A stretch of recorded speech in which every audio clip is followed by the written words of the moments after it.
Hi everyone, this is Suraj Jha and welcome to the सुअल IAS.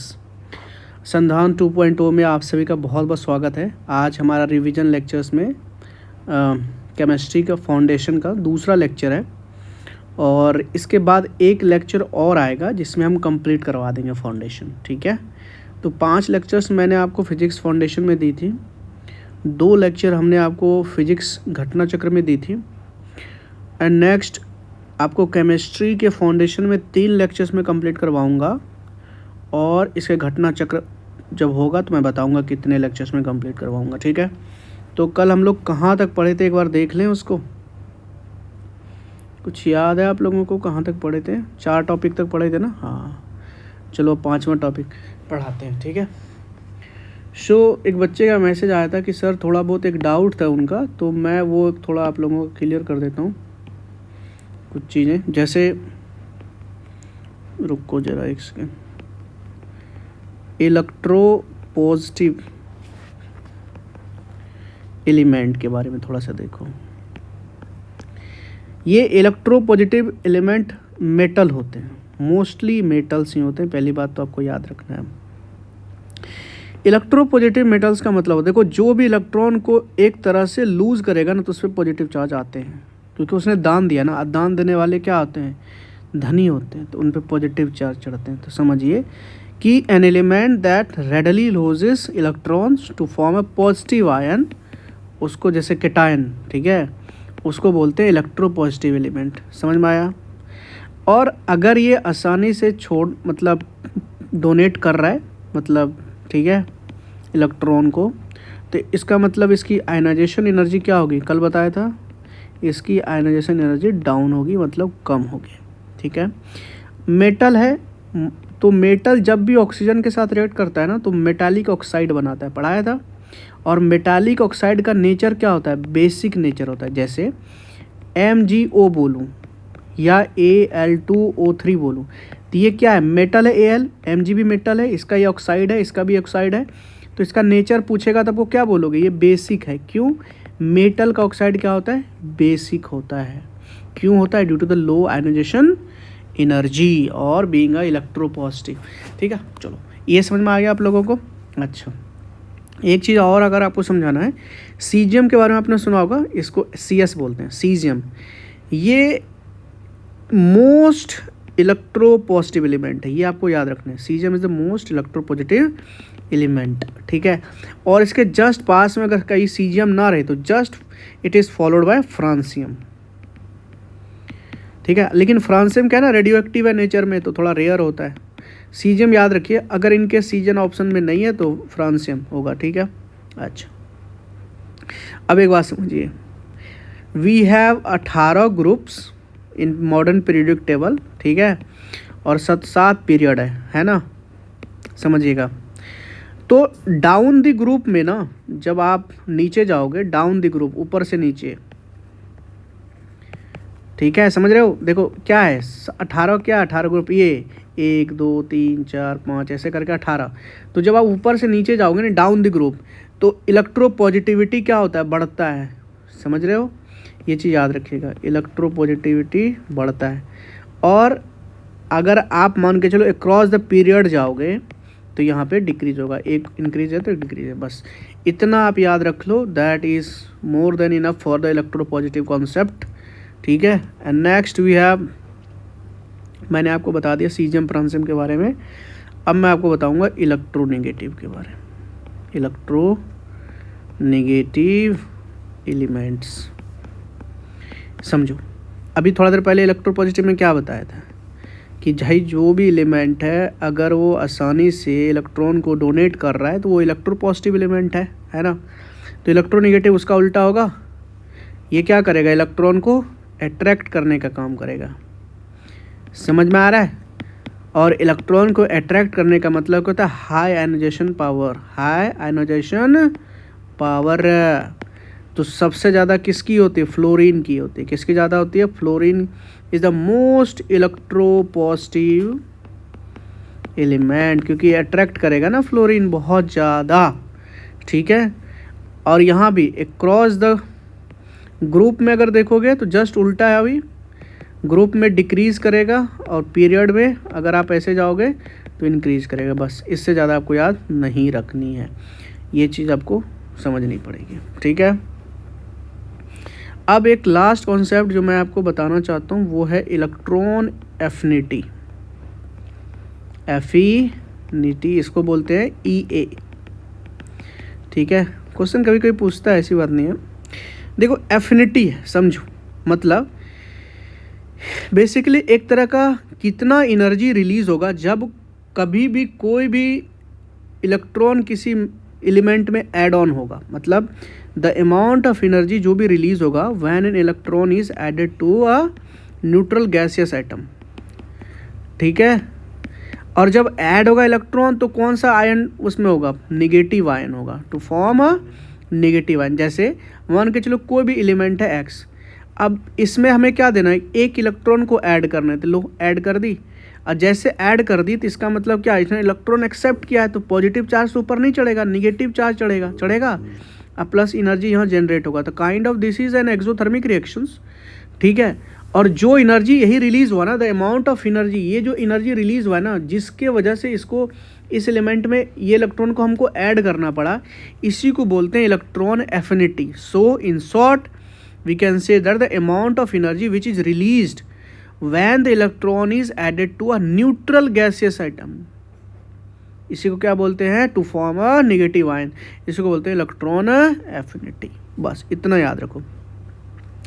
अच्छा एक कॉन्सेप्ट और बता देता हूँ।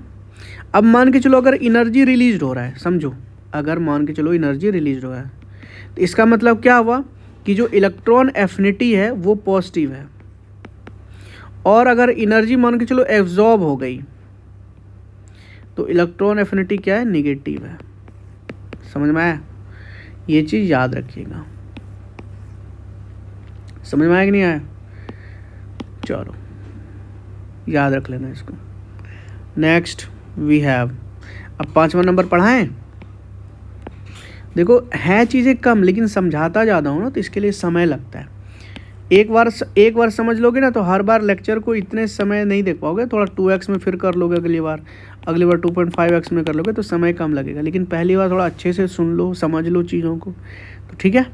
चलो अब आप सब ने ना ऑक्सीडेशन रिडक्शन के बारे में पढ़ा होगा, ठीक है। देखो एक रिएक्शन होता है रेडॉक्स रिएक्शन, ठीक है। रेडॉक्स रिएक्शन दो टाइप के होते हैं, एक होता है ऑक्सीडेशन और एक होता है, कहाँ गया, रिडक्शन होता है। लिखा नहीं है, मैं लिख देता हूँ, रिडक्शन। तो ऑक्सीडेशन बेसिकली क्या होता है कि अगर ऑक्सीजन का ऐड होना और हाइड्रोजन का हटना, इसको बोलते हैं ऑक्सीडेशन। अगर किसी रिएक्शन में ऑक्सीजन हटा है और हाइड्रोजन जुटा है, ऑक्सीजन जुटा है और हाइड्रोजन हटा है तो वो ऑक्सीडेशन हुआ। इसका जस्ट अपोजिट मतलब ऑक्सीजन अब हटना और हाइड्रोजन का जुटना, वो रिडक्शन होता है। एग्जाम्पल देके समझाता हूँ, समझो ये है H2 और ये है O2, क्या बनता है ये बताओ, H2O। समझो अब यहाँ से इसको कंपेयर करो, ये H2 था लेकिन यहाँ पे H2 के साथ कौन आ गया, ऑक्सीजन। तो ऑक्सीजन का यहाँ जुट गया ना, तो ऑक्सीजन के जुटने को क्या बोलते हैं, ऑक्सीडेशन। तो यहाँ ऑक्सीडेशन हुआ है, यहाँ पकड़ो, यहाँ ऑक्सीजन था लेकिन यहाँ ऑक्सीजन के साथ कौन आ गया, हाइड्रोजन आ गया, तो हाइड्रोजन का जुटना क्या होता है, रिडक्शन। अब मेरी बात समझना ध्यान से, समझना ध्यान से, यहाँ पे हुआ है ऑक्सीडेशन और यहाँ पे हुआ है रिडक्शन, ठीक है। मतलब H2 जो है ये ऑक्सीडाइज्ड होके क्या बना है, H2O, और O2 रेड्यूस्ड होके क्या बना है, H2O। समझ रहे हो। अच्छा अब यहाँ दो चीज़ आता है, एक होता है ऑक्सीडाइजिंग एजेंट और एक होता है रिड्यूसिंग एजेंट, ठीक है। अब समझो इसको, जिस चीज़ का ऑक्सीडेशन हो रहा होगा वो रिड्यूसिंग एजेंट होगा, जस्ट अपोजिट। एजेंट में अपोजिट होता है, अगर उसका ऑक्सीडेशन हो रहा है तो रिड्यूसिंग एजेंट होगा, और अगर रिडक्शन हो रहा है तो वो ऑक्सीडाइजिंग एजेंट हो रहा है। अब देखो H2 का क्या हो रहा है, ऑक्सीडेशन हो रहा है, ये ऑक्सीडाइज्ड हो रहा है ना, तो ये H2 क्या हो जाएगा, रिड्यूसिंग एजेंट। तो रिड्यूसिंग एजेंट क्या है, H2, और O2 का क्या हो रहा है, रिडक्शन हो रहा है, तो O2 क्या हो जाएगा, ऑक्सीडाइजिंग एजेंट। समझ में आया कि नहीं आया बताओ, हेलो समझ में आया, वेरी गुड। चलो और कुछ बताऊं, जैसे Ca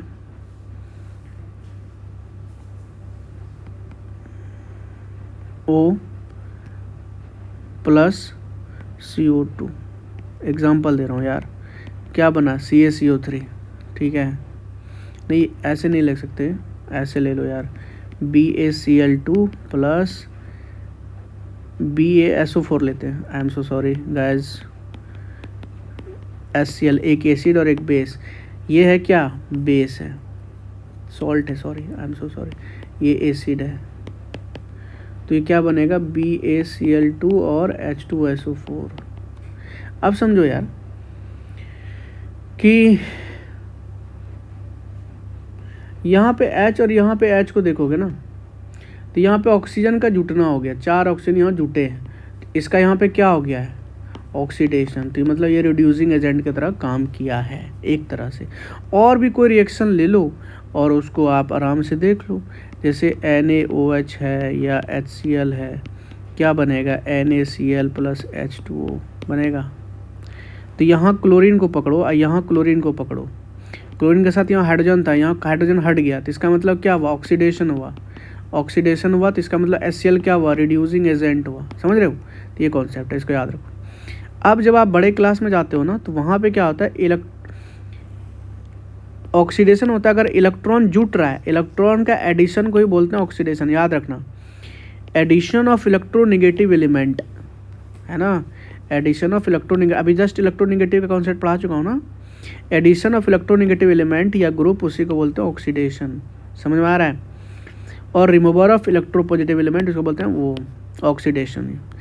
अच्छा, अब कई बार एग्जाम में क्या होता है ना, बच्चा ऑक्सीडेशन नंबर निकालने के लिए कहता है, तो ऑक्सीडेशन नंबर निकालना मैं समझाता हूँ। जितने भी पॉली एटॉमिक्स आयंस हैं, जितने भी पॉली एटॉमिक्स आयंस हैं, जैसे पॉली एटॉमिक्स आयन क्या होते हैं आप बताओ, जैसे NH4, अरे NH4 प्लस, है ना, सी कार्बोनेट माइनस, ठीक है, NO2 माइनस, NO3 माइनस, ठीक है, और क्या होते हैं, O2 माइनस, ये तो पॉली एटॉमिक नहीं हुए ना यार, PO4 माइनस माइनस, ये सारे पॉली एटॉमिक्स हैं। इसकी जो भी ऊपर वैलेंसी है ना, वही उसका ऑक्सीडेशन नंबर होता है, समझ रहे हो मैं क्या कह रहा हूँ।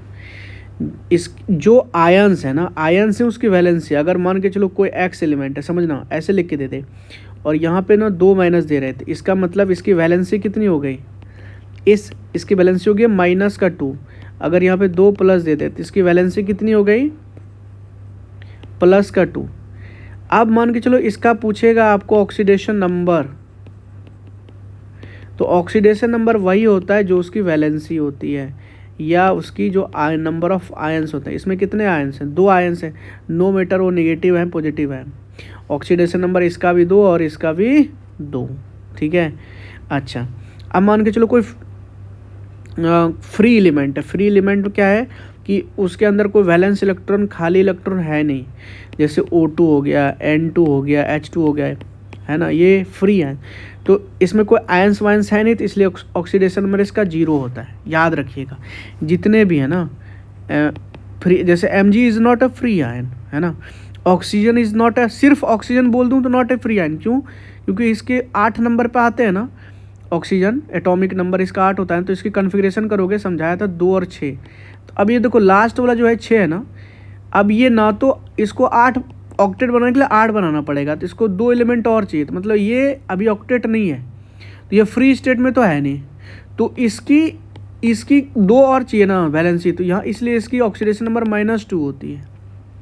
लेकिन O2 तो आपस में फुल है, बॉन्ड बना करके है, ठीक है, ये चीज़ याद रखना। और मैं क्या बताऊँ, ऑक्सीजन का -2 होता है, -2, ठीक है, ऑक्सीडेशन नंबर। हाइड्रोजन का क्या होता है, +1, ठीक है, और ये वही है जो इसकी वैलेंस है, मतलब और कोई नहीं बात है, ठीक है। लेकिन हाइड्रोजन का क्या है ना, विथ नॉन मेटल ये +1 होता है, लेकिन हाइड्रोजन का वही अगर मान के चलो मेटल हाइड्राइड के साथ है तो -1 होता है। लेकिन इतना कॉन्सेप्ट बीपीएससी पूछता नहीं है, आप इतने चिंता ना करो बच्चे, ठीक है। जैसे क्लोरीन है, ब्रोमीन है, आयोडीन है, फ्लोरीन, ये सब का -1 होता है, ठीक है।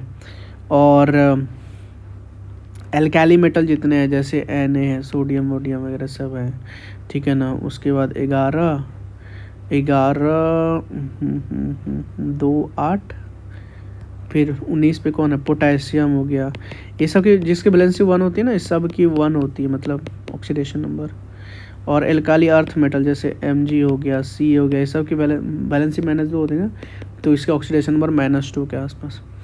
और जितने भी सम ऑफ ऑक्सीडेशन नंबर हमेशा क्या होता है, 0। अब मैं समझाता हूँ ये मैं क्या बता रहा हूँ। जैसे आपको बोलेगा कि H2SO4 में हमें आप सल्फर का ऑक्सीडेशन नंबर बताइए। मुझे लग रहा है मैं क्लास 11 पढ़ा रहा हूँ, लेकिन ये जरूरी है यार, पूछ देता है बीपीएससी। ऑक्सीडेशन नंबर बताइए इसका, मैं लास्ट बोल रहा हूँ। देखो हाइड्रोजन के कितने होते हैं, 2 होते हैं। हाइड्रोजन के 1 होते हैं ना, प्लस का 1 होता है, बोलो हाँ या नहीं। और ये कितने हैं, 2 हैं, तो मल्टीप्लाई 2 प्लस इसका मान लो ऑक्सीडेशन नंबर x है। ऑक्सीजन के क्या होते हैं, -2 होते हैं, 1 का 4 ठो है तो बराबर 0, मतलब सब का सम बराबर 0। ये कितना हो गया, 2 + x - 8 = 0, x = 6। तो मतलब सल्फर का H2SO4 में ऑक्सीडेशन नंबर कितना हो गया, 0। समझ में आया बच्चा, हाँ या नहीं, बस इतना बता दो, हाँ या नहीं। और बताऊँ, जैसे बताओ, चलो KMnO4 में Mn की कितनी ऑक्सीडेशन नंबर, कुछ नहीं किएगा, कितना होता है +1, फिर Mn का मान लो x, ठीक है। O का होता है -2 और 4 ठो O है तो 4 से मल्टीप्लाई बराबर 0। 1 + x - 8 = 0, x - 7 = 0, x बराबर 7। तो Mn की कितनी हो गई भाई, 7। समझ में आया। और बताओ, और किसकी बताऊँ आपको, बताओ। ऐसे ही कर लो आप, ठीक है। ऑक्सीडेशन नंबर निकालना ही ज़रूरी है। अच्छा ये याद रख लेना, अभी देखो मैं इतना सा ही पढ़ाया हूँ, तब समझाने में समय लगता है ना। पेरोक्साइड को बोलते हैं ऑक्सीजन माइनस, ये पेरोक्साइड है, ठीक है। सुपर ऑक्साइड बोलते हैं O2, और आयन जो उसमें होता है हाफ होते हैं माइनस में। और हाइड्राइड आयन में कितने होते हैं, H-। अच्छा एक चीज़ और बतानी है बच्चे हम लोग, मुझे आप लोगों को, कि समझो, जैसे अरे यार रुको एक सेकंड, जैसे मैग्नीशियम में अभी कितने इलेक्ट्रॉन्स हैं, मैग्नीशियम में जितने एटॉमिक नंबर होते हैं उतने इलेक्ट्रॉन, तो अभी 12 इलेक्ट्रॉन है, ठीक है। अब समझो Mg+ पे कितने इलेक्ट्रॉन है, देखो मैग्नीशियम में 12 इलेक्ट्रॉन है, एक प्लस का मतलब क्या हुआ, एक प्रोटॉन भी आ गया, तो यहाँ से एक इलेक्ट्रॉन एक प्रोटॉन ख़त्म कर देगा, तो यहाँ कितने बचेंगे, 11 इलेक्ट्रॉन। लेकिन Mg अगर 2+ हो गया तो अब यहाँ कितने इलेक्ट्रॉन है बताइए, कितने इलेक्ट्रॉन है। Mg में 12 इलेक्ट्रॉन होते हैं, 2 इसने दान कर दिए, 2 पॉजिटिव दान, 2 पॉजिटिव ऐसे समझ लो दान कर दिए, या 2 प्रोटॉन आ गया, तो 2 प्रोटॉन और उधर का 2 इलेक्ट्रॉन आपस में ख़त्म हो जाएगा ना। समझ में आया। जैसे देखो 12 इलेक्ट्रॉन है ना, बच्चे की तरह बताना पड़ रहा है आपको।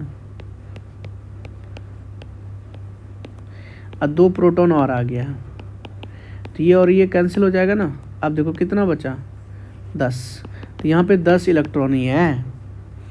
अब एक एग्जांपल और लेता हूँ, जैसे क्लोरीन है, 17 नंबर पे आता है, तो अभी इसमें कितने इलेक्ट्रॉन, 17 इलेक्ट्रॉन, लेकिन क्लोरीन माइनस आ गया, इसका मतलब क्लोरीन 17 था, एक इलेक्ट्रॉन और आ गया, माइनस है ना, तो यहाँ जुटेगा 18 इलेक्ट्रॉन हो गए यहाँ पे।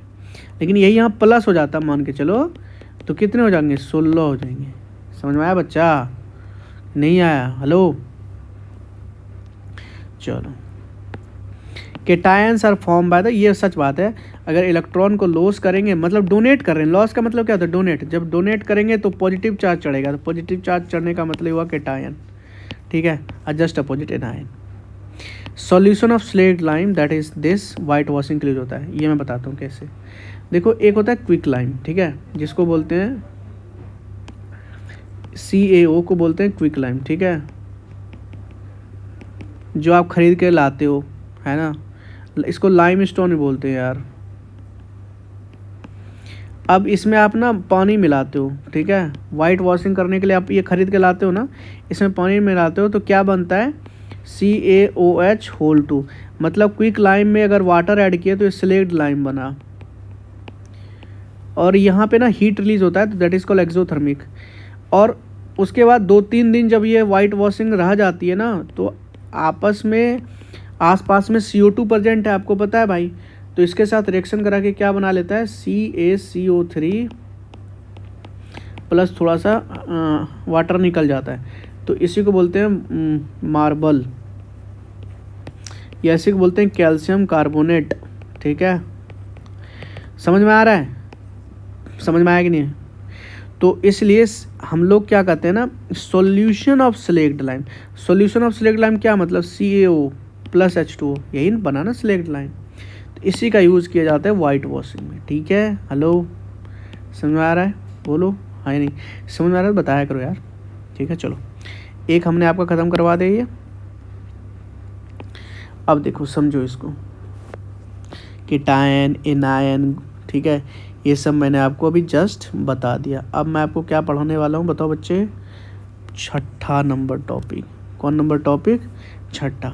क्या लिखा है? बेसिकली सिंपल है, वाटर जो यूनिवर्सल सॉल्वेंट है ना, इस सब को आपस में मिला देता है, घुला देता है, because it has a high dielectric constant. अब देखो इसको समझने की ज़रूरत नहीं है, बहुत बच्चों को कोई ज़रूरी नहीं है तुम्हें डाइलेक्ट्रिक कांस्टेंट समझ में आए। ठीक है, अगर मैं सिंपल भाषा में डाइलेक्ट्रिक कांस्टेंट को समझाऊं तो बस मैं एक ही लाइन बोलूँगा कि how good a material is at reducing electric force between us. मतलब कैसे बोलूँ इसको, आपने परमिटिविटी का कॉन्सेप्ट पढ़ा है, रिलेटिव परमिटिविटी का कॉन्सेप्ट। ये बेसिकली डाइलेक्ट्रिक कांस्टेंट ये बताएगा आपको कि कितना अच्छी तरीके से कोई भी मटेरियल अपने अंदर इलेक्ट्रिकल एनर्जी को स्टोर करके रख सकता है किसी इलेक्ट्रिक फील्ड के अंदर में। ठीक है, तो अब यही है ना कि अब इसको हो सकता है बहुत लोग नहीं समझ पा रहे होंगे। ठीक है, जिनका साइंस बैकग्राउंड है वो समझ में आए होंगे, लेकिन इतनी ज़्यादा जानने की ज़रूरत नहीं है। आप इतना समझ लो कि वाटर पोलर होता है नेचर में, पोलरिटी की वजह से यूनिवर्सल सॉल्वेंट है, हाइड्रोजन बॉन्ड प्रेजेंट होते हैं, because it has a high dielectric constant. ये याद रख लो, खत्म। सॉरी। टेम्परेचर बढ़ाने से सोल्युबिलिटी बढ़ती है। आप सोडा वैसे में वो सोल्युबिलिटी मेंटेन करने के लिए जो आप कोल्ड ड्रिंक वगैरह सब पीते हो, गैस निकलती है ना, वो CO2 गैस होती है। CO2 गैस भरी जाती है उसमें ताकि सोल्यूबल रहने, तो भाई पता चलेगा 2-3 महीने के बाद चीनी नीचे दबा हुआ है। तो सोल्युबिलिटी मेंटेन करने के लिए हम लोग CO2 ऐड करते हैं बेवरेजेस सब में। ठीक है, सोल्युबिलिटी टेम्परेचर के डायरेक्टली प्रोपोर्शनल होते हैं। टेम्परेचर बढ़ाइएगा तो सोल्युबिलिटी बढ़ेगा।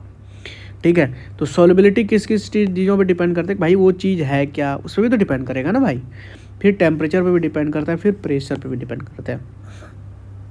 ठीक है, तो PTN मतलब प्रेशर, टेम्परेचर और नेचर। अब लेकिन एक चीज़ समझो, कई सारे ऐसे मटेरियल हैं जहाँ पे कि चीज़ें अलग होती हैं। जैसे अगर मान के चलो आपने टेम्परेचर बढ़ा दी और अगर वो इंडोथर्मिक रिएक्शन है तो वहाँ सोल्युबिलिटी इंक्रीज़ करेगी, लेकिन अगर टेम्परेचर आपने बढ़ाई और अगर वो एक्सोथर्मिक रिएक्शन है तो सोल्युबिलिटी माइनस होगी। समझो इस बात को, मैंने क्या कहा कि टेम्परेचर बढ़ाने से सोल्युबिलिटी इंक्रीज़ करेगा अगर वो इंडोथर्मिक रिएक्शन है। समझो, अगर उसने इंडोथर्मिक का मतलब समझते हो, इंडोथर्मिक का मतलब होता है ऐसे रिएक्शन जहाँ पे कि हीट, इंडो का मतलब होता है अंदर, इनसाइड, थर्मिक का मतलब होता है टेम्परेचर, जहाँ पे टेम्परेचर एब्जॉर्ब होता है ना, ऐसे को बोलते हैं इंडोथर्मिक। और जहाँ पे टेम्परेचर रिलीज होता है एक्सोथर्मिक। तो टेम्परेचर बढ़ेगा अगर वहाँ पे हीट एब्जॉर्ब हो रहा होगा ना, तो उसकी सोल्युबिलिटी बढ़ेगी। लेकिन हीट एब्जॉर्ब नहीं हो रही है, हीट ऑलरेडी निकल ही रही है, तो सोल्युबिलिटी डिक्रीज होगा। क्योंकि एक यूनिवर्सल कॉन्सेप्ट ये तो पढ़े हो ना कि टेम्परेचर बढ़ने से सोल्युबिलिटी इंक्रीज होता है, लेकिन हीट समझो, टेम्परेचर सिर्फ देने से नहीं, हीट एब्जॉर्ब हो रहा है या नहीं हो रहा है। अगर हीट एब्जॉर्ब हो रहा है तो सोल्युबिलिटी इंक्रीज होगा, और हीट एब्जॉर्ब नहीं हो रहा है, हीट रिलीज हो रहा है यानी एक्सोथर्मिक है, तो सोल्युबिलिटी डिक्रीज होगा। That's it. इससे ज़्यादा आपको याद रखने की ज़रूरत नहीं है। समझ में आया मेरी बात? बोलो हाँ या नहीं, बोलो। ठीक है, वॉशिंग सोडा का फॉर्मूला होता है, देखो अब इसमें दो तरह क्वेश्चन बनते हैं। एक तो डायरेक्ट फार्मूला है कि Na2 है ना, सोडियम सल्फेट और 10H2O है ना, डाइहाइड्रेट। इसकी सॉल्युबिलिटी पहले इंक्रीज करती है देन बिगिन टू डिक्रीज। वही वाली बात है टेम्परेचर वाला, शुरुआत में इंडोथर्मिक होता है, बाद में एक समय के बाद वो एक्सोथर्मिक हो जाता है। क्यों? क्योंकि शुरुआत में क्या होता है कि देखो अभी Na2SO4H2O है, इसको आप गर्म करना स्टार्ट किए, टेम्परेचर देना स्टार्ट किए है ना, तो ये इसके बॉन्ड को तोड़ना स्टार्ट किया है ना। तो जब तक ये तोड़ रहा है तो उसकी सॉल्युबिलिटी इंडोथर्मिक है। तोड़ने में भाई किसी भी चीज़ को तोड़ने में हीट एब्जॉर्ब करवाना पड़ेगा ना, हीट देना पड़ेगा, एब्जॉर्ब करेगा तभी तो टूटेगा। तो शुरुआत में हीट एब्जॉर्ब होगा तो सॉल्युबिलिटी तो इंक्रीज होगा टेम्परेचर के साथ। लेकिन हायर टेम्परेचर पे क्या होगा ना कि ये जो 10H2O है ना, ये 10H2O उसके बाद ये हो जाएगा अनस्टेबल, और जिसकी वजह से क्या होगा ना, अनस्टेबल हो जाएगा, उसके बाद सॉल्युबिलिटी इसके डिक्रीज होना स्टार्ट हो जाएगी। तो in short washing soda that is Na2SO4 into 10H2O loves warmth at first but hates too much heat. Okay, चलो। Henry law, you know that? What is Henry law, brother? Pressure is directly proportional to the solubility of gas in liquid. ये याद कर लो यार कि अगर जैसे मैंने बताया ना टेम्परेचर बढ़ाने से सॉल्युबिलिटी बढ़ती है, इंडोथर्मिक वाला एक्सोथर्मिक वाला।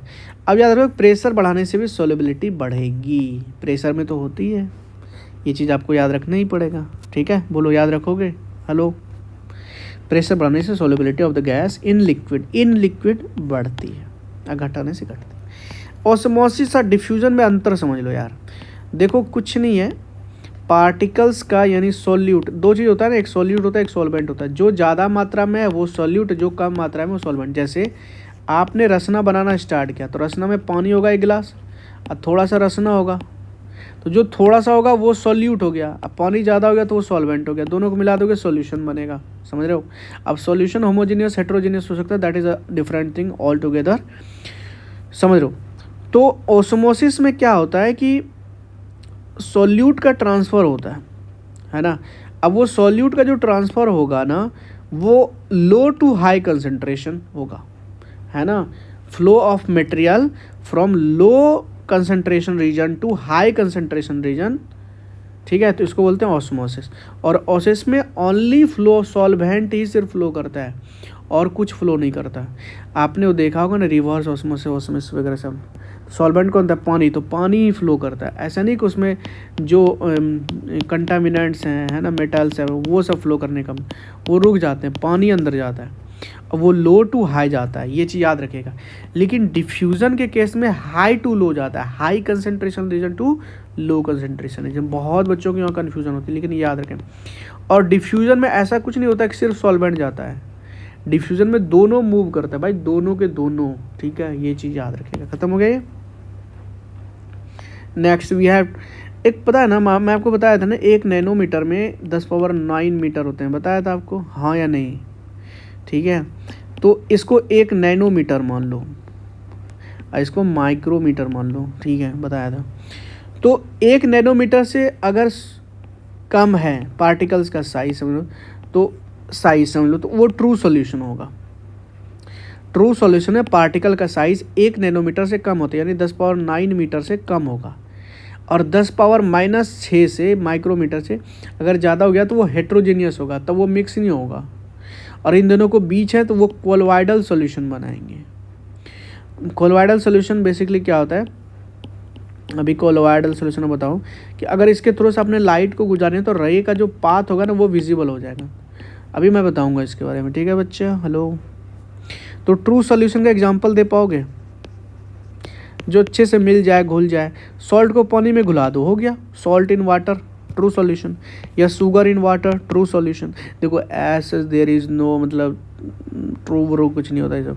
शुगर इन वाटर या copper sulphate CuSO4 in water, ये भी काइंड ऑफ ट्रू सॉल्यूशन ही है, ठीक है।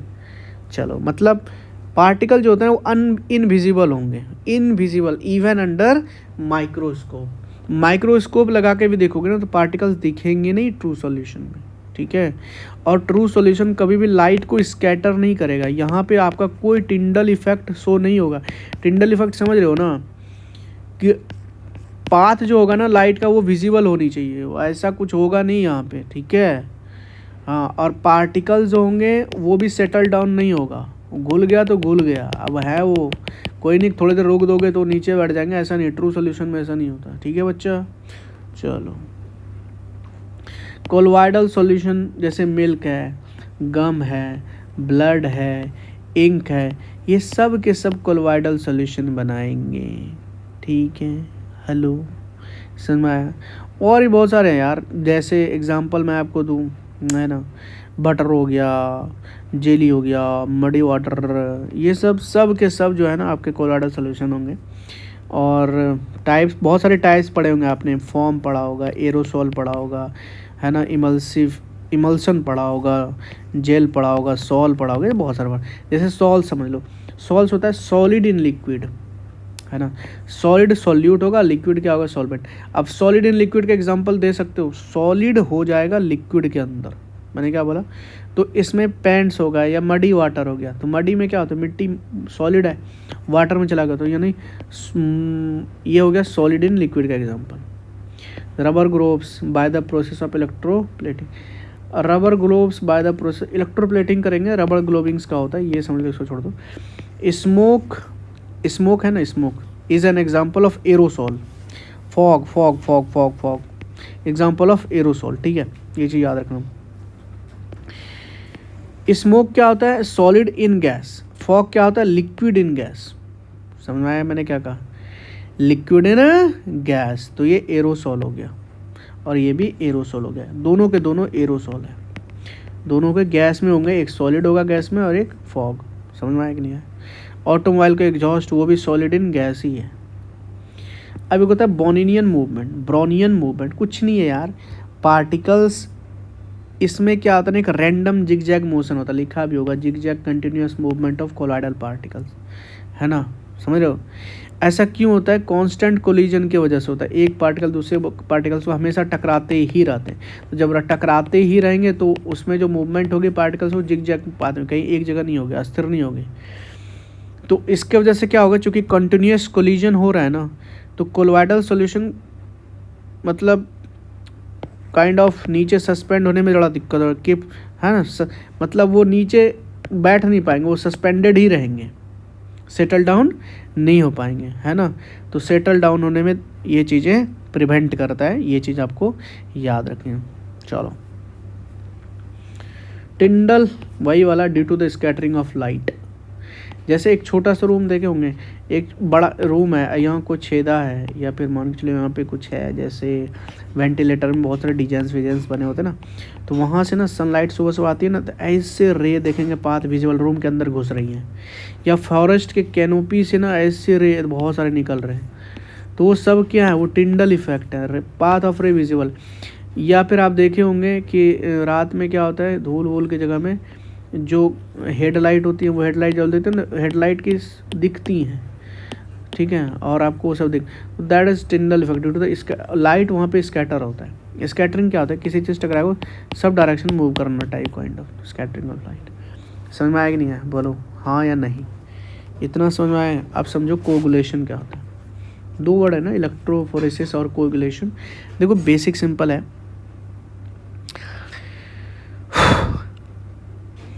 कोगुलेशन का सिंपल मीनिंग अगर मैं बताऊं तो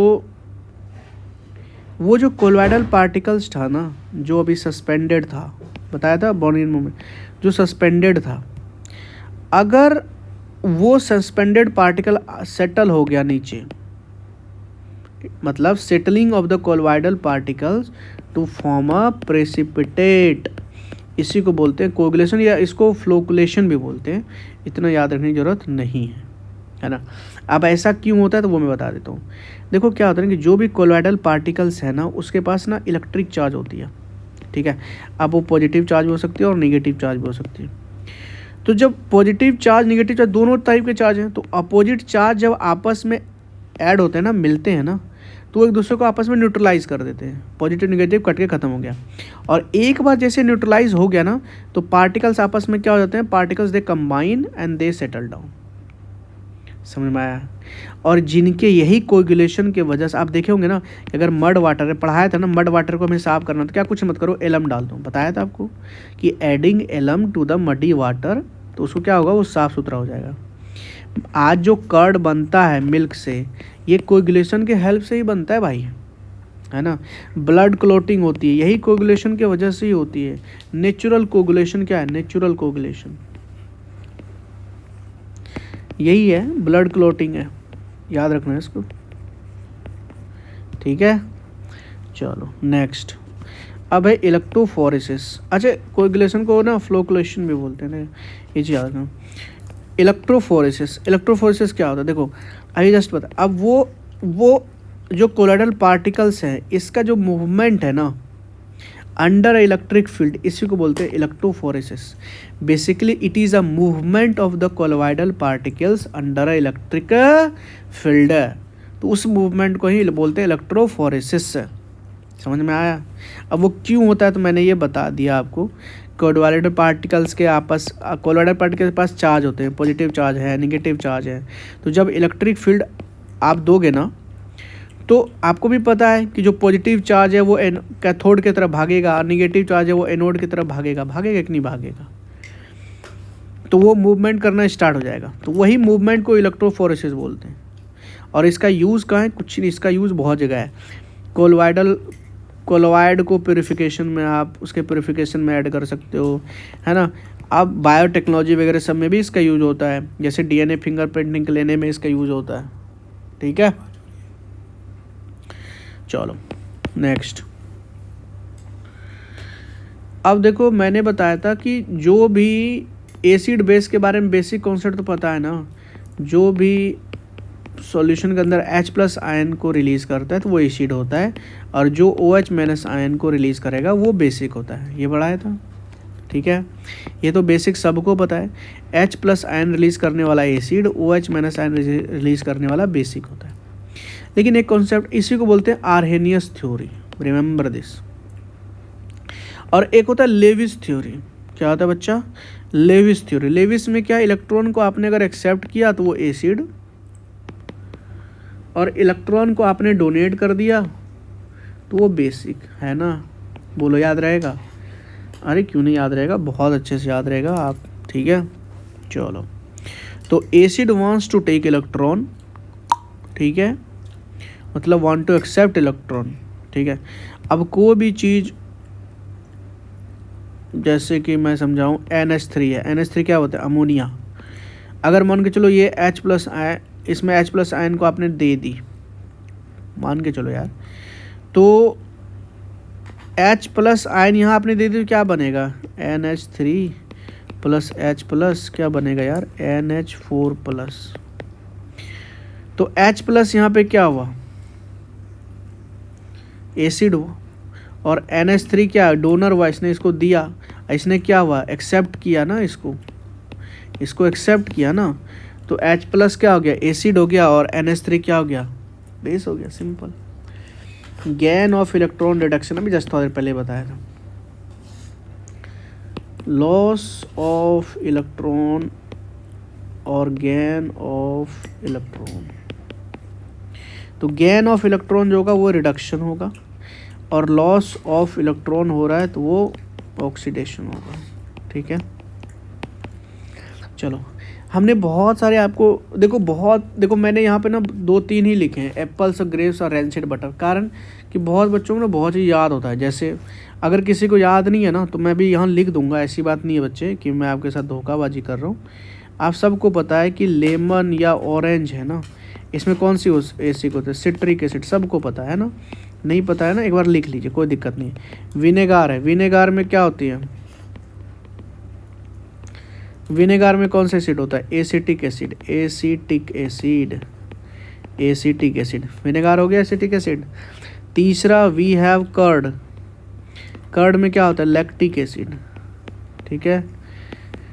उसके बाद वी हैव टर्मरिंड, टमारिंड होता है, टर्मरिंड नहीं होता यार, टमारिंड, ठीक है। टर्मरिंड में क्या होता है, टार्टरिक। एक होता है टोमेटो में होता है ऑक्जेलिक एसिड, ये सब याद रख लो यार, ठीक है। और क्या हो गया, जो चींटी हो गया, चींटी काट ली, या मान के चलो आंट या फिर मान के चलो मधुमक्खी वगैरह सब कोई भी काट वाट लिया, तो उसके वजह दर्द वर्द करता है ना। तो जितने भी स्टिंग होते हैं ना, जितने काटते वाटते हैं, ant sting, this sting, that sting, इसमें सब में फॉर्मिक एसिड होता है। फॉर्मिक एसिड, मेथनोइक एसिड को बोलते हैं फॉर्मिक एसिड, याद रखिएगा, ठीक है, ये चीज़ याद रहेगा। अच्छा, जो चाय की पत्ती है ना, ये हम आप लोगों को बताया नहीं था, ये लिख लो यार। चाय की पत्ती में चाय टी लीव्स, इसमें कौन सी एसिड होती है, एक रुको एक मिनट, इसमें होती है, एक सेकेंड, क्या था, हाँ, टैनिक एसिड, टैनिक एसिड, ठीक है, TANNIC, tannic acid, tea leaves में होता है ये, ठीक है। ग्रेप्स है जिससे वाइन भी बनता है, वाइन सब। ग्रेप्स और वाइन दोनों में कौन सा एसिड होता होगा बताओ, टार्टेरिक एसिड। और टार्टेरिक एसिड और किस में बताया था, टर्मरिंड में होता है, तो ग्रेप्स में भी टार्टेरिक एसिड ही होता है। अच्छा, मैंने टोमेटो में क्या बताया था, ऑक्जेलिक एसिड, तो स्पाइनक, पालक जिसको बोलते हैं ना, उसमें भी होता है भाई, ये लिख लो। अब बाकी एप्पल में मैलिक एसिड, क्योंकि ये ज़्यादा पूछता है यार। एप्पल में मैलिक एसिड है, ग्रेप्स में टार्टेरिक एसिड है, और रेंसिड बटर में ब्यूटारिक एसिड है, ये रिमेंबर दिस, ठीक है। चलो, नाइट्रिक एसिड जिसका फॉर्मूला HNO3, इसका यूज होता है गोल्ड या सिल्वर को प्यूरिफाई करने में, किसका, नाइट्रिक एसिड का, HNO3, अमोनिया नहीं है ये नाइट्रिक एसिड है, HNO3, इसका यूज़ कौन करता है, purification of the gold and silver, remember this. Boric acid का यूज़ करते हैं आई वॉश करने में, आँख को धोने के लिए, ठीक है, बोरिक एसिड का यूज़ करते हैं। दवाई ववाई इसका यूज़ होता है, दवा के, ठीक है। हे भोलेनाथ। कंसनट्रेटेड H2SO4 और HNO3, इन दोनों के सॉल्यूशन का यूज़ होता है आयरन को वॉश करने में, है ना, गैल्वेनाइजेशन में। ये चीज़ याद रखिएगा, 5 से 6 बार देख लोगे ना यार, ये सब याद हो जाएंगे। H2SO4 और NHNO3 आयरन वॉश आयरन में यूज़ होता है गैल्वेनाइजेशन में, ठीक है। अब एक कॉन्सेप्ट है basicity of hydrogen, sorry basicity of acid. इसका मतलब क्या होता है, देखो एसिड क्या होता है, मेरी बात, एक चीज़ तो मुझे आपको बताना है, मुझे याद आती है तो मैं आपको बताते रहता हूँ, रुको। pH स्केल आपने देखा है ना, तो इसमें कहाँ से कहाँ तक होता है, 0 से लेकर 14 तक होता है, बोलो हाँ या नहीं। तो ये इसका मान के चलो मिडिल पॉइंट है 7 है ये, ठीक है। तो 7 के इधर जो होगा वो एसिड, जिसका 0 से लेकर 7, 0 से लेकर के 7 से छोटा ये होता है एसिडिक, 7 से बड़ा होता है बेसिक, और 7 होता है न्यूट्रल। अगर किसी चीज़ का मान के चलो pH 7, इसका मतलब वो न्यूट्रल है, ना तो एसिड है ना तो बेस है, वो न्यूट्रल है। अगर 0 से 6 तक क्या, 0 से 6.9 तक क्या होगा, एसिडिक होगा, एसिड होगा। और 7.1 से लेके 14 तक क्या होगा, बेसिक होगा, बोलो हाँ या नहीं। चलो अब समझो, ये है H+ आयन का कंसंट्रेशन, ये वाला नीचे वाला, ठीक है। और ऊपर वाला ये जो खाली देख रहे हो ना, ये वाला ये OH- आयन की कंसंट्रेशन। अब तुम जैसे इधर से इधर बढ़ोगे ना, तो देखोगे ये वाला जो एरिया है ना, ये वाला एरिया, रुको एक सेकेंड, ये वाला एरिया, ये वाला, तो जैसे आप इधर बढ़ोगे ना, इधर के साइड, तो ये घटता जाएगा, तो यानी H+ आयन की कंसंट्रेशन घटती जाएगी। तो समझो H+ आयन अगर किसी का मान के चलो pH 3 और pH मान के चलो 5, कौन सबसे ज़्यादा हार्ड एसिडिक है, 5 नहीं है, 3 है ज़्यादा हार्ड एसिडिक। क्यों, क्योंकि मान 3 यहाँ होगा, अब 5 यहाँ होगा। देखो यहाँ पे कंसंट्रेशन कितनी सा है, इतनी सा, जैसे जैसे इधर जाओगे घटती जाती है ना। तो 3 वाला जिसका pH है उसका वो हाई एसिडिक है। लेकिन अगर कोई आपसे ये कहे कि किसी का pH 3 है, किसी का pH 5 है, स्ट्रॉन्ग बेस कौन है, स्ट्रॉन्ग बेस कौन है बताओ, 5 वाला स्ट्रॉन्ग बेस है। क्योंकि इधर जाने पे ना क्या होता है, ये वाला एरिया, ऊपर वाला एरिया बड़ा होते जाता है इधर जब जाते हो, है ना। फ्रॉम लेफ्ट टू राइट आपकी एसिडिटी जो होता है ना पीएच स्केल में कम होती जाती है, क्योंकि ये एरिया कम होता जाता है। याद रटना मत इसको यार, ये फिगर से याद रख लो कि फ्रॉम लेफ्ट टू राइट अगर जाते हैं, रुको एक सेकेंड,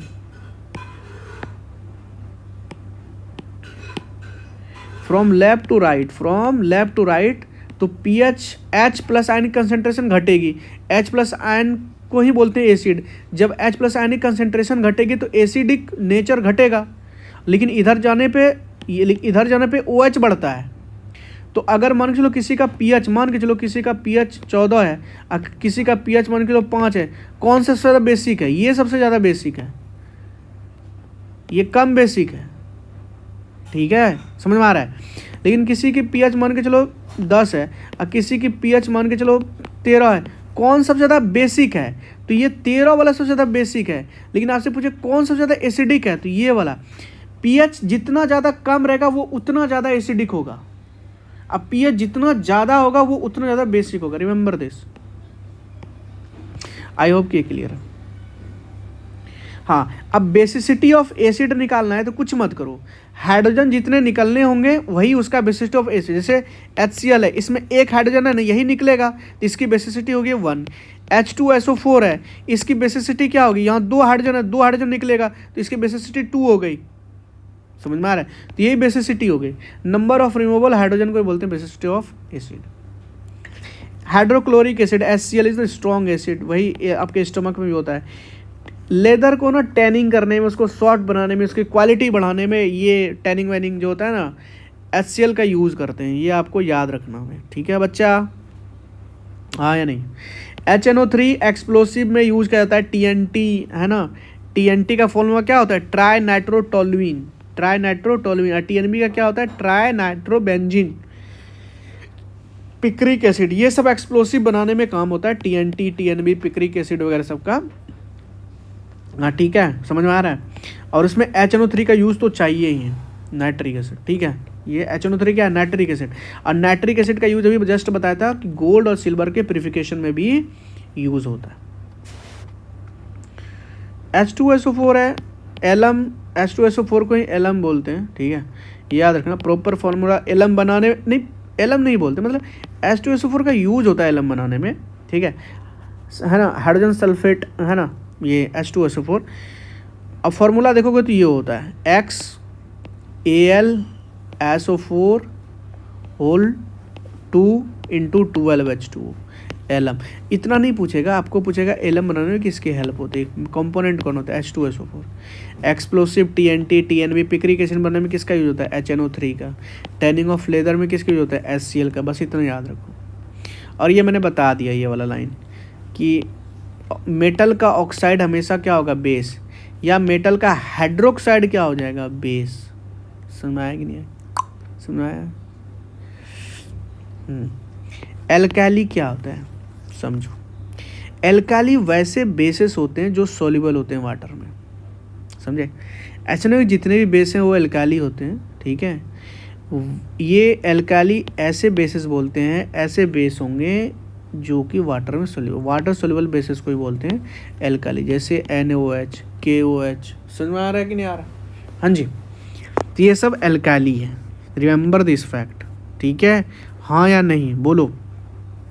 और कुछ एग्जांपल दे सकता हूँ आपको? दे सकते हैं। NaOH है तो KOH भी होगा भाई, कोई दिक्कत नहीं है, ठीक है। CaOH होल 2 भी होगा भाई, NH4OH भी होगा भाई, है ना, बहुत सारे होंगे। LiOH भी होगा, कोई दिक्कत नहीं है। ये सब के सब एल्काली हैं, ठीक है। चलो, कॉफ़ी का pH कितना होता है? 5, यानी एसिडिक है भाई, थोड़ा ऐसा नहीं कि स्ट्रॉन्ग एसिडिक है। कॉफ़ी पीने से एसिड बढ़ सकता है भाई, अगर एसिड वेसिड का प्रॉब्लम है तो कॉफ़ी मत पिया करो, ठीक है, क्योंकि कॉफ़ी यार नेचर में एसिडिक होता है। सलाइवा आपके जो मुँह में होता है ये एकदम बहुत वीक एसिड होता है, एसिड ही होता है 6.5, है ना, वीक एसिड होता है। ब्लड देखो 7.4 है, यानी बेसिक होता है ब्लड, ठीक है, 7.4 है। मिल्क ऑफ मैग्नीशिया है ना, एक बेसिक होता है नेचर में, MgOH होल 2 है ना, ये याद रखिएगा, ये बेसिक होता है। क्यों? क्योंकि इसका यूज ही होता है ना पेट दर्द में, स्टमक में अगर दर्द वर्द हो रहा है तो यानी एसिड ज़्यादा निकल रहा है और उसको ख़त्म करने के लिए, न्यूट्रलाइज करने के लिए आपको बेस चाहिए, तो क्यों? क्योंकि एसिड और बेस मिलके ही सॉल्ट प्लस वाटर बनाता है। तो मिल्क ऑफ मैग्नीशिया का यूज होता है पेट दर्द वगैरह सब में, है ना, MgOH2। और इसका देखोगे तो टेबल 10.5 के आसपास इसकी pH है। चलो, टूथ डिके, जो टूथ में डिके करना स्टार्ट होता है ना, वो उसका pH कब? जब आपके दांत का जो pH है ना, दांत का, मुंह का pH मान के चलो 5.5 का, तो टूथ डिके आपका स्टार्ट हो जाएगा। सिंपल सी बात है। आपका जो टूथ एनेमल जो हार्डेस्ट है ना, वो धीरे धीरे गलना स्टार्ट होगा भाई, ठीक है। ये चीज़ टूथ एनेमल जो आपका वो दांत है ना, सबसे हार्डेस्ट है, CaCO3 का ही बना होता है वो। बॉडी की जो वो होता है ना, 7 से लेकर 7.8 तक होता है, यानी बॉडी हमारा बेसिक है नेचर में, ठीक है। मिल्क जो होता है वो एसिडिक होता है, कम एसिडिक है लेकिन एसिडिक होता है। जो सलेवा है वही मिल्क है 6.5। गैस्ट्रिक जूस, बाप रे स्ट्रॉन्ग एसिड है यार, देखो ना गैस्ट्रिक जूस, इतना स्ट्रॉन्ग एसिड आपके पेट के अंदर है। तो इसको न्यूट्रलाइज करने के लिए ना हमारे पेट में एक म्यूकस होता है, ठीक है, वो हमारे स्टमक के वाल को प्रोटेक्ट करता है from the action of HCl। अब ना एक सोडियम बेंजोनेट है यार, इसको देखो, इसका यूज़ ना पिकल्स विकल्स में, फूड प्रिजर्वेटिव में किया जाता है, मैं पहले ही बता चुका हूँ। एलम वेलम का यूज़ मैंने बताया। एलम बनाने में किसका यूज़ करते हैं, मैं जस्ट बताया था, बताओ किसका करते हैं, H2SO4 में। TNT वेंटी एक्सप्लोसिव बनाने में नाइट्रिक एसिड का यूज़ करते हैं, HNO3 का, बताया था आपको। टैनिंग ऑफ लेदर में HCl का यूज़ करते हैं, बताए थे ना, है ना। तो एलम का यूज़ कहाँ करते हैं, वाटर प्योरिफिकेशन में, एंटीसेप्टिव वगैरह सब में, है ना। आफ्टर शेविंग करने के बाद आपस में देखा कि बार बार लोग ऐसे गाल में चुप्पू चुप्पू करता है, इससे बहुत जलता है ना। मैं तो नहीं करवाता भाई, ठीक है, बहुत दर्द करता है, नानी याद आ जाती है। तो alum water purification, antiseptive. Oil of vitriol का फॉर्मूला पता है क्या है, H2SO4। ऑयल ऑफ विट्रोल याद रख लेना यार, पूछ लेता है, H2SO4 के ऑयल ऑफ विट्रोल बोलते हैं। अच्छा ये देखो, विटामिन C को बोलते हैं एस्कॉर्बिक एसिड, ये मैं वैसे भी बताऊँगा मैं उसमें। विटामिन A का नाम क्या है, रेटिनॉल, ये वो वगैरह सब। B का नाम क्या है, C का नाम क्या है, D का नाम सब बताऊँगा, don't worry. Strong acidic strength देखो, जैसे जैसे डाउन द लाइन ना एसिडिक नेचर बढ़ती, तो आयोडीन सबसे नीचे, फिर ब्रोमीन, फिर क्लोरीन, तो HI है ना, HBr, फिर HCl, सबसे ज़्यादा एसिडिक कौन होगा, ये होगा, फिर Br होगा, फिर क्लोरीन होगा, ठीक है। और एसिड मतलब HCl सबसे ज़्यादा होगा, HNO3 उसके बाद होगा, फिर H2SO4 होगा, फिर CH3COH होगा। तो सबसे स्ट्रॉन्ग एसिड क्या होता है, HCl होता है। उसका तो HNO3 होता है, है ना। ये क्या, हाइड्रोक्लोरिक एसिड। ये क्या होता है, नाइट्रिक एसिड। ये क्या होता है, हाइड्रोजन सल्फेट, है ना, सल्फ्यूरिक एसिड। H2SO को क्या बोलते हैं, सल्फ्यूरिक एसिड। और क्या, इसको क्या बोलते हैं, 2 कार्बन वाले एसिड को एसिटिक एसिड, है ना, या इसको बोलते हैं एथेनोइक एसिड, ठीक है। पढ़े होंगे ना, meth, eth, pro, but, pent, hex, sept, octone, dec, ठीक है।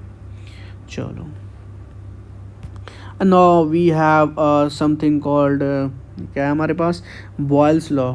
बॉयल्स लॉ क्या बोलते हैं कि जो ये V है ना, V पता है ना क्या होते हैं, क्या बोलते हैं इसको, वॉल्यूम बोलते हैं ना, वॉल्यूम बोलते होंगे ना, हाँ volume. Volume is inversely proportional to pressure. Volume बढ़ाओगे तो प्रेशर कम होगा, प्रेशर बढ़ाओगे तो वॉल्यूम कम होगा, सिंपल। और आइडियल गैस क्या होता है, आइडियल गैस वो होते हैं जो इस फॉर्मूला को फॉलो करें, PV बराबर nRT, pressure, volume, N is constant, R is something like this, और T इज टेम्परेचर, ठीक है। चार्ल्स लॉ क्या होता है, temperature is directly proportional to V, ठीक है। Volume is directly proportional to temperature, temperature बढ़ाओगे तो वॉल्यूम बढ़ेगा, सिंपल सी बात है, चार्ल्स लॉ, ठीक है। रिमेंबर दिस, पूछ देगा, बॉयल्स लॉ, चार्ल्स लॉ क्या पूछ देगा। आइडियल गैस क्या होता है, very low pressure. Ideal gas वैसे गैस को बोलते हैं इसका प्रेशर कम होगा, टेम्परेचर ज़्यादा होगा, ये याद रख लेना। टेम्परेचर ज़्यादा होगा, प्रेशर कम होगा, इसको बोलते हैं आइडियल गैस। एक ATM बराबर कितने बार होते हैं, वो तो पहले पूछ लेता है यार, 1.013 के आसपास होता है ना, 1.01325, हाँ बार। एक ATM बराबर कितना होता है, 1.01325, 013 तक याद कर लो, बार, ठीक है। या 760 cm ऑफ Hg, प्रेशर है तो Hg में मांगते हैं, और cm का mm बनाना 10 से मल्टीप्लाई कर दो, 760 mm of Hg। Law of diffusion किसने दिया था, ग्राहम साहब ने दिया था, ठीक है। और डिफ्यूज़न में बताया था मैंने आपको, high concentration to low concentration, और दोनों फ्लो करते हैं। परफ्यूम जो है ना, वो इतना स्मेल क्यों करता है, वही डिफ्यूज़न की वजह से करता है, ठीक है, हाँ या नहीं बोलो, ठीक है। चलो,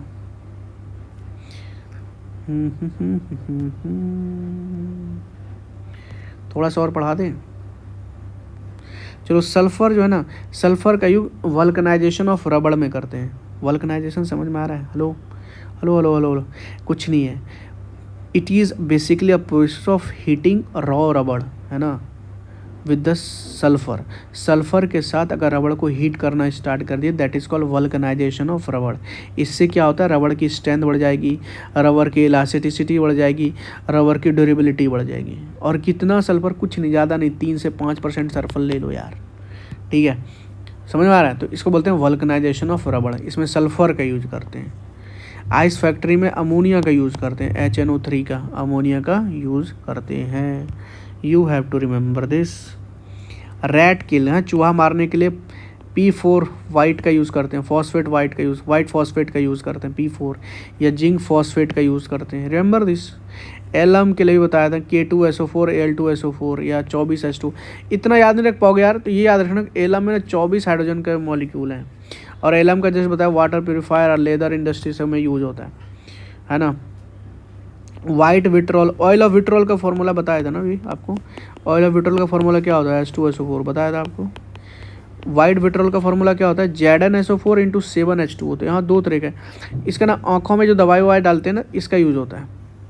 बोरिक एसिड का भी यूज़ होता है, और इसका भी यूज़ होता है आई ऑइंटमेंट, ठीक है। 7H2 होता है। हाइड्रोजन के कितने? 7 मॉलिक्यूल होते हैं। ब्लू विट्रॉल क्या होता है? कुछ नहीं यार, कॉपर सल्फेट पेंटाहाइड्राइड CuSO4 × 5H2O, इसको बोलते हैं ब्लू विट्रॉल, ठीक है, याद रख लेना। बेकिंग सोडा खाना वाना में यूज़ होता है, पता है आपको, बेसिक है ना। तो बताया था वो एसिड बेसिड का concept neutralization reaction. Baking soda का फॉर्मूला क्या होता है? NaHCO3, मतलब सोडियम बाइकार्बोनेट, है ना, H लग गया ना, सोडियम हाइड्रोजन कार्बोनेट या सोडियम बाइकार्बोनेट। वॉशिंग सोडा में, वॉशिंग करिए ज़्यादा, कैसे याद रखोगे? कुछ नहीं करना है, मैं बताता हूँ। बेकिंग सोडा है, बेकिंग सोडा थोड़ा सा डालते हो तो NaHCO3। वॉशिंग सोडा बहुत सारे धोना पड़ेगा तो बहुत ज़्यादा, तो कुछ नहीं, ये हाइड्रोजन को यहाँ से हटा के आइए 10H2O कर दो, बस बड़ा है तो बड़ा दिखेगा, ठीक है। लिक्विड हाइड्रोजन का यूज़ कहाँ करते हैं? रॉकेट फ्यूल में, ऑक्सीडाइजर के वगैरह बताया था आपको ना, ऑक्सीडाइजर वगैरह सब। उसके बाद CaOCl2, इसको बोलते हैं ब्लीचिंग पाउडर, है ना। प्रिसाइजली CaOCl2 ये होता है प्रिसाइजली ब्लीचिंग पाउडर का फॉर्मूला, CaOCl2, ठीक है, ये देख लें, ठीक है।